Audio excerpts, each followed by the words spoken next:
بزرگوں، دوستوں، نوجوان ساتھیوں، عزیز بچوں، السلام علیکم ورحمۃ اللہ وبرکاتہ۔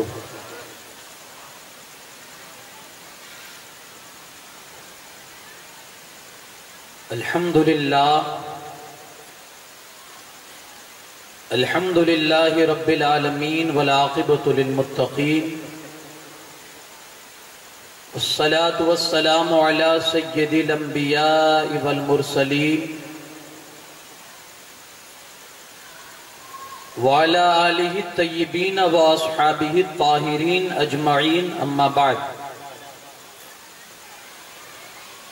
فاعوذ باللہ من الشیطان الرجیم، بسم اللہ الرحمن الرحیم۔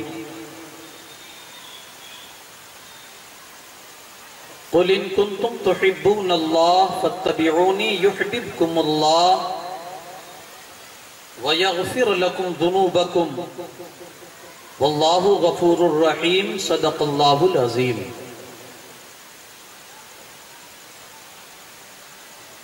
آئیے سب سے پہلے انتہائی عقیدت اور احترام کے ساتھ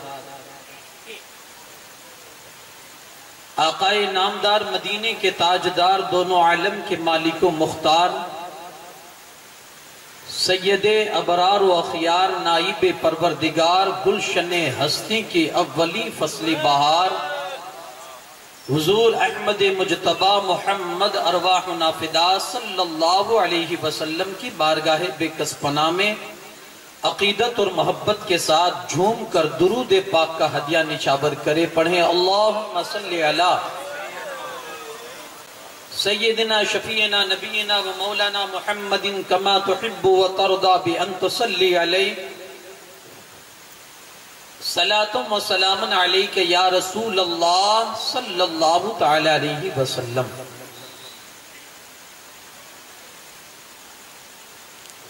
آقائے دو جہاں صلی اللہ تعالی علیہ وسلم کا ارشاد عالی شان ہے،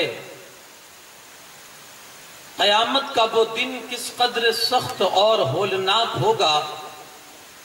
حضور علیہ السلام فرماتے ہیں کہ اس کی دشوار گزار گھاٹیوں سے بڑی مشکل کے ساتھ گزرا جائے گا۔ اس قدر اس کی دشوار گزار گھاٹیاں ہے کہ بندہ تھک جائے گا ان گھاٹیوں سے گزرنے پر، مگر ہاں کچھ بندے ایسے ہوں گے بڑی جلدی کے ساتھ ان دشوار کن وادیوں کو آسانی سے طے کر جائیں گے۔ یا رسول اللہ صلی اللہ علیہ وسلم وہ لوگ ہوں گے کون؟ ارشاد فرماتے ہیں جو دنیا میں کثرت کے ساتھ مجھ پر درود پڑھا کرتے ہوں گے، قیامت کی ہولناکیوں سے اللہ قیامت کے دن انہیں محفوظ فرمائے گا۔ جی لگا کر ایک مرتبہ اور بارگاہ رسالت میں درود پاک پڑھیں، اللہ رب محمد صلی اللہ علیہ وسلم، نحن عباد محمد صلی اللہ علیہ وسلم دائما ابدا ابدا۔ اعلیٰ حضرت عظیم البرکت مجدد دین و ملت الشاہ امام احمد رضا خان فاضل بریلوی، آپ کا لکھا ہوا یہ کلام بارگاہ رسالت مآب صلی اللہ علیہ وسلم میں ہمارے بزرگوں نے کہا ہے کہ عشق رسول بڑھانے کا ایک طریقہ یہ بھی ہے کہ جب فرصت ملے نا تو نعت پاک گنگنایا کرو۔ نعت پاک اب تو سب ریڈی میڈ چاہتے ہیں ہم نا، ہمارے یہاں جلوس بھی نکلتے ہیں تو ہم ڈی جے کی سسٹم میں وہ کیسٹ چڑھا دیتے ہیں، وہی پڑے ثواب بھی وہی لوٹے۔ ہم کیا کریں گے؟ ہم صرف جھنڈے لے کر جھومیں گے، ہم ڈانس کریں گے، ہم رقص کریں گے۔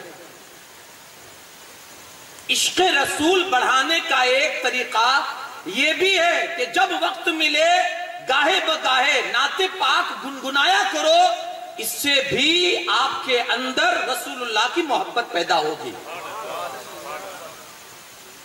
اور ان نعتوں میں اگر آپ کہیں کہ بہترین نعت جس کے ایک ایک مصرے اور ایک ایک شعر سے حضور کی محبت کے چاشنی چھلکتی ہو تو وہ اشعار ہے اعلیٰ حضرت کے لکھے ہوئے اشعار۔ پوری ہدایت کے بخشش آپ دیکھیں کہ عشق میں ڈوب کر جو اعلیٰ حضرت نے لکھی ہے.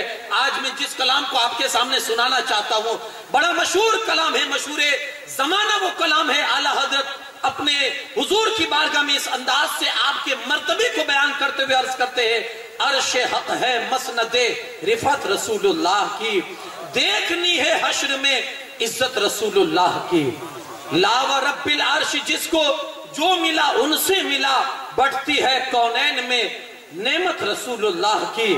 حشر میں قبر میں لہرائیں گے تا, حشر چشم نور کے جلوہ فرما ہوگی جب طلعت رسول اللہ کی. تجھ سے اور جنت سے کیا مطلب وہاں بھی دور ہو, ہم رسول اللہ کے جنت رسول اللہ کی, ہم رسول اللہ کے جنت رسول اللہ کی. اور آگے فرماتے ہیں کہ اصحاب اہل سنت کا ہے بیڑا پار, اصحاب حضور کے نجم ہے اور ناو ہے اطرت رسول اللہ کی. نجم ہے اور ناو ہے اطرت رسول اللہ کی. اے رضا خود صاحب قرآن ہے مداح حضور, تجھ سے کب ممکن ہے پھر مدحت رسول اللہ کی. عرش حق ہے مسند رفعت رسول اللہ کی, دیکھنی ہے حشر میں عزت رسول اللہ کی. ایک بار اور جی لگا کر درود پاک پڑھ دیجئے, اللہ رب محمد صلی اللہ علیہ وسلم نحن عباد محمد صلی اللہ علیہ وسلم دائما ابدا ابدا.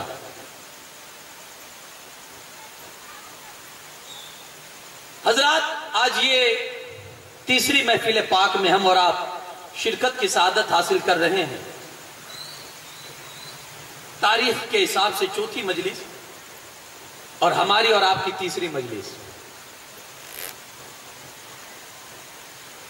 میں نے جس آیت کریمہ کی تلاوت کا آپ کے سامنے شرف حاصل کیا, آج اس آیت کے ذریعے سے میں آپ کو ہمارے نبی کی کچھ پسندیدہ چیزیں آپ کے سامنے رکھنا چاہتا ہوں. دیکھیں محبوب ہوتا ہے نا, تو محبوب کی ہر چیز بھی محبوب ہوتی ہے. آپ کسی سے محبت کرتے ہیں تو پھر اس کی ہر ادا سے آپ کو محبت ہونی چاہیے, محبت کی صداقت ہے. اگر آپ کو کسی سے محبت ہے اور ان کی اداؤں سے نہیں ہے تو یہ آپ کی محبت جھوٹی ہے. پھر صحابہ کرام رضوان اللہ تعالی علیہم اجمعین نے اپنی پوری زندگی میں رسول اللہ صلی اللہ علیہ وسلم کی جو حیات طیبہ ظاہری انہوں نے دیکھی, اس میں ان کی کوشش یہی رہتی تھی کہ حضور کو کیا پسند ہے. جو رسول اللہ کو پسند ہوتا تھا اس چیز کو وہ اپنی زندگی میں لے آتے تھے. پھر بھلے ان کو پسند ہے یا نہیں, اپنی پسند کو مار ڈالتے تھے اور نبی کی پسند کو اپنے اوپر حاوی کر لیتے تھے. یہ میں نے کل کئی آپ کو مثالیں بھی دی, ایک مثال آج اور سن لیجیے. یار ہم ایک انگوٹھی نہیں چھوڑ سکتے اپنے نبی کی محبت میں. ہم اپنے نبی کی محبت میں ٹوپی نہیں پہن سکتے. یہ ہماری محبت ہے. اب اس کو سچا کہا جائے یا جھوٹا کہا جائے.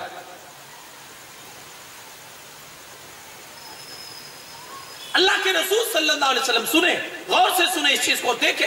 صحابہ نے کیا کیا رسول اللہ کی محبت میں اپنی خواہشوں کو قربان کر دیا تھا. صحابہ کرام نے حضور کو یہ پسند ہے سو ہمیں بھی پسند ہے.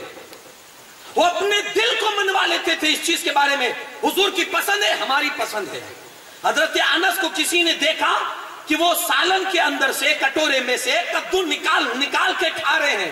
کسی نے پوچھا انس کیا کر رہے ہو, یہ کدو تلاش کر کے کیوں کھا رہے ہو؟ تو اتنا جواب دیا تھا, یار میں نے حضور کو دیکھا, حضور کو یہ چیز بہت پسند تھی تو میں نے بھی پسند کر لی. میں نے پسند کر لی. بہت بڑی بات ہے اپنی پسند کو قربان کرنا. بہت بڑی بات ہے اپنی عادت کو چھوڑ کے کسی اور کی عادت کو اپنا لینا. یہ صحابہ نے کیا ہے, ان کی سچی محبت تھی. حضور علیہ السلام مدینے کی کسی گلی سے گزرے تو دیکھا کہ ایک گنبد نما کسی کا مکان ہے, گنبد ٹائپ کا. اب اس پر بھی فخر ہوں گے قیامت کی نشانیوں میں سے کہ عالی شان گھر بنائیں گے اور لوگ فخر کریں گے. گنبد نما مکان تھا. حضور علیہ السلام نے صرف اتنا پوچھا, یہ مکان کس کا ہے؟ حضور نے جس انداز سے پوچھا تو صحابہ جو کھڑے تھے ان کو احساس ہوا کہ حضور ناراض ہے اور حضور کو یہ مکان پسند نہیں آیا. گنبد نما مکان تھا. اتنا پوچھا یہ مکان کس کا ہے؟ اس وقت وہ صحابی جس کا مکان تھا موجود نہیں تھے. حضور علیہ السلام اتنا پوچھ کے کسی نے کہا فلاں صحابی کا ہے. حضور چلے گئے. جب وہ صحابی آئے تو کسی نے کہا کہ یار حضور صلی اللہ علیہ وسلم یہاں سے گزرے تھے اور تمہارے مکان کو حضور نے دیکھا تو حضور کی باتوں سے ایسا لگا کہ تمہارا مکان رسول اللہ صلی اللہ علیہ وسلم کو پسند نہیں آیا ہے. حضور نے کہا نہیں تھا کہ گروا دینا. حضور نے صرف پوچھا تھا, پھر چلے گئے آگے. اب یہ صحابی کو جیسے پتا چلا کہ رسول اللہ کو یہ میرا مکان پسند نہیں آیا ہے, حضور نے گرانے کا کہا نہیں تھا. وہ صحابی گئے اور اپنے مکان کو گرا دیا. کچھ دنوں کے بعد حضور علیہ السلام اسی راستے سے گزرے تو دیکھا کہ وہ مکان نہیں ہے. کسی سے پوچھا کہ یہاں چند دن پہلے گنبد نما مکان تھا, وہ کہاں گیا؟ تو وہ صحابی جس کا مکان تھا سامنے حاضر ہو گئے. یا رسول اللہ صلی اللہ علیہ وسلم میرا ہی مکان تھا. کہا کیا ہوا؟ کہا گرا دیا. کہا کیوں گرایا؟ یا رسول اللہ صلی اللہ علیہ وسلم سنے, جملہ سنے. وہ صحابی کہتے یا رسول اللہ صلی اللہ علیہ وسلم سنا تھا کہ آپ کو پسند نہیں تھا سو گرا دیا. سنا تھا یعنی آپ نے حکم, ہم حکم کا انتظار کرتے, کوئی کہہ بھی دینا یا رسول اللہ کی حدیث میں یہ ہمارے نفس کے مطابق نہ ہو تو ہم دوسرا سوال کرتے یار حدیث میں ہے, صحیح ہے. نہیں میں کسی مولانا سے پوچھوں گا اس کے بعد. یعنی اپنے مطلب کی نہیں ہے تو ہم 10 مولانا کے پاس جاتے ہیں. یہ ہے حدیث میں. صحابہ کا آپ کردار دیکھیے. حضور کو پسند نہیں تھا, سنا نہیں تھا. حضور کی زبان سے کسی نے کہہ دیا رسول اللہ کو پسند نہیں تھا سو گرا دیا. میرے مصطفیٰ کو پسند نہیں ہے تو ہم کو بھی پسند نہیں ہے. بھی اپنی زندگی میں دیکھیں کیا کیا حضور کو پسند نہیں ہے. عاشق یہی ہوتا ہے نا, اپنے محبوب کی اداؤں کو اپنی زندگی میں لائے. سنیں آج جو میں حدیث آپ کے سامنے پیش کرنا چاہتا ہوں اسے حدیث سلاس کہتے ہیں. 3 چیزوں والی حدیث. آقا کریم صلی اللہ علیہ وسلم بیٹھے ہوئے تھے, صحابہ کرام کا مجمع ہے, بیچ میں ستاروں کے بیچ جیسے سورج چمک رہا ہو میرے آقا اسی طرح سے چمک رہے تھے. اللہ کے رسول صلی اللہ علیہ وسلم نے ایک سوال کیا, میرے صحابہ جانتے ہو تمہاری اس دنیا میں سے مجھے کون سی چیز سب سے زیادہ پسند آئی ہے؟ عرض کرتے یا رسول اللہ صلی اللہ علیہ وسلم فرمائیں کون سی چیز آپ کو پسند آئی ہے؟ حضور فرماتے حبب الی من دنیاکم ثلاث, تمہاری دنیا سے مجھے 3 چیزیں بہت زیادہ پسند ہیں. 3 چیزیں. ایک الطیب, خوشبو. دوسری النساء, عورتیں. اور تیسری جعلت قرۃ عینی فی الصلاۃ, کہ اللہ نے نماز میں میری آنکھوں کی ٹھنڈک رکھی ہے. پہلے ان 3 چیزوں کے حوالے سے میں اپنی بات کو کمپلیٹ کروں, اس کے بعد آگے بڑھتا ہوں. یہ 3 چیزیں. اب اس کے بعد صحابہ کرام نے بھی اپنی اپنی چیزیں بتائی کہ ہمیں یہ پسند ہے, ہمیں یہ پسند ہے. حضرت ابوبکر نے اپنے حساب سے بتایا, حضرت عمر فاروق اعظم نے اپنے حساب سے بتایا مجھے یہ چیز پسند ہے. رسول اللہ کی جو پسندیدہ چیز تھی اس میں سب سے پہلی چیز ہے خوشبو. نبی کی ذات کے سامنے ہم خوشبو کا کیا تصور کریں کہ جن کا سراپا ہی خوشبو اور مشک و عنبر سے زیادہ خوشبودار جن کا سراپا تھا. اتنے مہکتے تھے میرے آقا. اللہ نے ایسا سراپا دیا تھا میرے آقا کو کہ صحابہ کو جب رسول اللہ صلی اللہ علیہ وسلم کو ڈھونڈنا ہوتا, تلاش کرنا ہوتا, کسی سے پوچھتے نہیں تھے. جس گلی میں سب سے زیادہ خوشبو آتی تھی اسی گلی میں چل پڑتے تھے, رسول اللہ کو پا لیتے تھے. ایسے مہکتے تھے. وہ کہتے نا میرے امام کیا مہکتے ہیں مہکنے والے, بو پہ چلتے ہیں پھٹکنے والے. ایسے مہکتے تھے ہمارے سور, ایسے مہکتے تھے کہ اللہ نے جو آپ کے بدن میں جو پسینہ رکھا تھا نا, وہ پسینہ مشک و عنبر سے زیادہ خوشبودار. اگر آپ کو رسول اللہ صلی اللہ علیہ وسلم سے, میں آپ بہت زیادہ میری تقریروں میں آپ نے حاضری دی ہوگی, میں بار بار سبحان اللہ نہیں کہلواتا ہوں, لیکن جب حضور کی بات ہو نا تو پھر زبان خاموش بھی نہیں رہنی چاہیے. کچھ تو ایسا لطف آنا چاہیے حضور کے. ہم اپنے نبی کی شان بیان کر رہے ہو نا تو پھر نبی کی شان بیان کرنے میں دیکھیں آپ سبحان اللہ کہیں گے تو اس کا مطلب یہ کہ آپ میری بات کی تصدیق کر رہے ہیں کہ میں سچ کہہ رہا ہوں. تو پھر آپ کی زبان سے یہ نکلنا چاہیے تاکہ میرے ساتھ آپ کی بھی حاضری لکھی جائے. مشک و عنبر سے زیادہ ہمارے نبی کا پسینہ مہکتا تھا. یہی سبب ہے صحابہ اس پسینے کو جمع کرتے تھے. حضرت ام سلیم کے گھر حضور علیہ الصلوۃ والسلام دوپہر کے وقت میں آرام فرمائے, آئی, حضور آرام کر رہے ہیں, شیشی لے کر آئی, اس میں پسینہ جمع کرنے لگی. اچھا یہاں رک کے ایک بات عرض کروں, ہمارے بدن سے پسینہ نکلتا ہے نا, بے ترتیب نکلتا ہے, کبھی ادھر سے کبھی ادھر سے, کبھی یہاں سے کبھی وہاں سے, اور ایسی ایسی جگہوں سے نکلتا ہے کہ ہم اپنی زبان سے وہ جگہ بتا نہیں سکتے ہیں. ہمارا پسینہ بے ترتیب نکلتا ہے, مصطفیٰ کا پسینہ ترتیب کے ساتھ نکلا کرتا تھا. صحابہ کہتے ہیں ہم نے دیکھا حضور اقدس صلی اللہ علیہ وسلم کی پیشانی پر جب پسینہ آتا تھا تو اس کی بوندیں, اس کے قطرے ایسے چپک جاتے تھے جیسے چاندی کی پلیٹ ہو اور اس میں سونے کے موتی اڈے ہوئے ہو. اس طرح سے حضور کے جسم پاک پر, حضور کے چہرے پر اس طرح سے پسینہ آتا تھا. اور جب پسینہ نکلتا تھا صحابہ جمع کرتے تھے. حضرت ام سلیم نے جمع کیا, حضور کی آنکھ کھلی, فرماتے ہیں ام سلیم کیا کر رہی ہو؟ عرض کرتی ہے یا رسول اللہ صلی اللہ علیہ وسلم اس کو لے جاؤں گی, گھر میں رکھوں گی, جب کہیں شادی ہوگی تو یہ پسینہ ہم اپنے لباس پہ مل کے جاتے ہیں, جہاں کہیں سے گزرتے ہیں لوگ پوچھتے ہیں کون سا عطر لگا کر آئے ہو, تو ہماری زبان یہی کہتی ہے ارے عطر نہیں ہے, عطر و مشک و عنبر سے بھی زیادہ جو خوشبودار ہے وہ میرے نبی کا پسینہ ہے. اللہ جو مل جائے, امام کہتے ہیں واللہ جو مل جائے میرے گل کا پسینہ, مانگے نہ کبھی عطر نہ پھر چاہے دلہن پھول.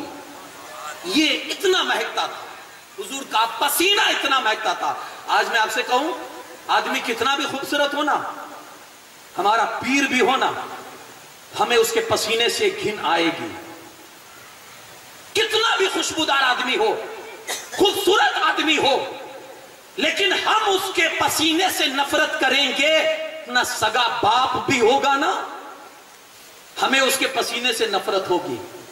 کیا شان تھی میرے آقا کی, کیا مرتبے اللہ نے عطا کیے تھے میرے آقا صلی اللہ علیہ وسلم کو, کہ جسم سے پسینہ نکلتا ہے تو صحابہ ڈھونڈتے ہیں کہ ہمیں نصیب ہو جائے. ایک عورت آئی حضور علیہ الصلوۃ والسلام کی بارگاہ میں, آ کر عرض کرتی یا رسول اللہ صلی اللہ علیہ وسلم بیٹے کی شادی ہے, سب کچھ انتظام ہو چکا ہے, صرف خوشبو باقی اور پیسے نہیں ہیں, صرف خوشبو باقی اور دولت, پیسے نہیں ہیں خوشبو خریدنے کے لیے. اللہ کے رسول صلی اللہ علیہ وسلم فرماتے ہیں جا ایک خالی شیشی لے کر آ. گئی, خالی شیشی لے کر آئی. میرے آقا صلی اللہ علیہ وسلم نے اپنے ہاتھ مبارک سے ایسے پسینہ نکالا اور اس کی شیشی میں ڈال دیا. وہ شیشی لے کر گھر گئی, اپنی بیٹی کو دلہن بناتے وقت اس نے لگا دیا. اس کی بیٹی تو مہک گئی, پورا گھر بھی مہک گیا, پورا گھر بھی مہک گیا. گھر ہی نہیں مہکا, اس کی بیٹی کو اللہ کی طرف سے جو اولاد عطا ہوئی, اللہ نے نبی کے پسینے کے صدقے میں اس کی اولاد کو بھی مہکا دیا. تو یہ حضور کا پسینہ نکل جائے, گلیاں مہک جائے. صحابہ جنہیں نصیب ہو جائے وہ اپنی معراج تصور کرے. ایک ہم ہے اپنے پسینے سے گر کرتے ہیں, ایک میرے آقا کا پسینہ ہے کہ صحابہ تلاش کرتے تھے کہ زہے نصیب مل جائے. تو میرے نبی کو خوشبو بڑی پسند تھی. ارے حضور کا تو سراپا ہی خوشبو اور مشک و گلاب سے بھی بہتر خوشبو والا سراپا تھا. حضور علیہ الصلوۃ والسلام ایک حدیث میں فرماتے ہیں کہ خوشبو کا تحفہ کبھی رد مت کرو. آپ کو کوئی گفٹ دے, خوشبو بہترین یہ تحفہ ہے, کسی کو پیش کرنا ہو خوشبو پیش کیجئے. حضور فرماتے کوئی پیش کرے رد نہ کرو, لے لیا کرو, کیونکہ ہلکی چیز ہے اور پاکیزہ چیز ہے. خود تو مہکے گی, آپ کو بھی مہکا دے گی. تو یہ خوشبو سب سے پہلی چیز میرے آقا کی پسندیدہ وہ ہے خوشبو. محبت کیجئے خوشبو سے, لگائیے خوشبو. انشاءاللہ حضور کی پسند آپ کی جب پسند حضور کی پسند کے موافق ہو جائے گی, ہو سکتا ہے اللہ اس پسند ہی پر آپ کو نواز دے, ہے نا. نبی کی تو ہر ادا امتی کے لیے بخشش کا سبب ہوتی ہے. آپ نے سنا ہوگا کہ فرعون نے جب مقابلے کے لیے حضرت موسیٰ کے سامنے جادوگروں کو بھیجا تو اس زمانے میں سسٹم تھی, فرعون کے دربار کا وصول تھا. مقابلہ جو کرنے کے لیے میدان میں آتے تھے دونوں کا لباس سیم ہونا چاہیے, دونوں کا لباس سیم. اب فرعون کے جادوگروں کا مقابلہ موسیٰ علیہ السلام کے ساتھ ہوا. فرعون نے حکم دیا کہ دونوں کا لباس سیم ہونا چاہیے. موسیٰ علیہ السلام نے کہا میں اپنا لباس نہیں چینج کر سکتا.